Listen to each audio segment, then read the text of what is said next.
Few visions have had as profound an impact as Nelson Mandela's dream of an Africa which is in peace with itself.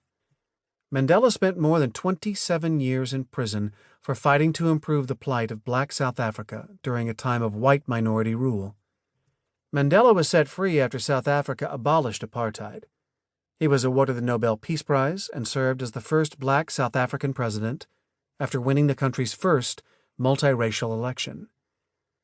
The years he spent in a notorious Cape Town prison only strengthened his resolve to change the way his countrymen lived together. His vision saw him through those years and inspired hundreds of millions of people in South Africa and around the world. Your vision might not be as grand as a world in which race and color don't matter, but it proves that a big and bold vision cannot be underestimated. Mandela had a roadmap. He knew where he wanted to lead his people and how to get there. What's your roadmap? Where do you want to take your company? How will you get there? Above all, have you communicated this vision to the people who serve with you? Mandela painted a compelling vision. He was an artist who transformed the hopes and aspirations of the people who followed him. By painting a compelling vision of a bright future, you too can lead others in your mission. The world's greatest communicators paint pictures by telling inspiring stories. You'll find that each of the extraordinary business communicators interviewed for this book uses stories to paint a vivid picture of their vision. The very first line of Howard Schultz's book has nothing to do with Starbucks, but, in a sense, has everything to do with it. The first sentence of Pour Your Heart Into It reads, "On a cold January day in 1961, my father broke his ankle at work." The story of how his father's injury left his family with no income, no insurance, and no safety net to cushion the blow marked a turning point in Schultz's life.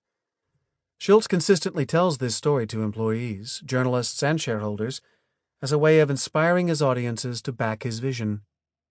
I wanted to know more about that story when I spoke to Schultz. "What does your dad's experience have to do with roasting coffee beans?" I asked. "On many levels, the experiences I had as a young child formed my values and my understanding of what it meant for people to be left behind," Schultz responded.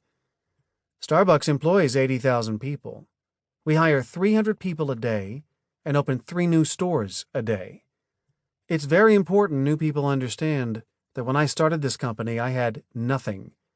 What drove me then and what drives me today is to build a different type of company, to create an environment in which people are respected and dignified in the workplace.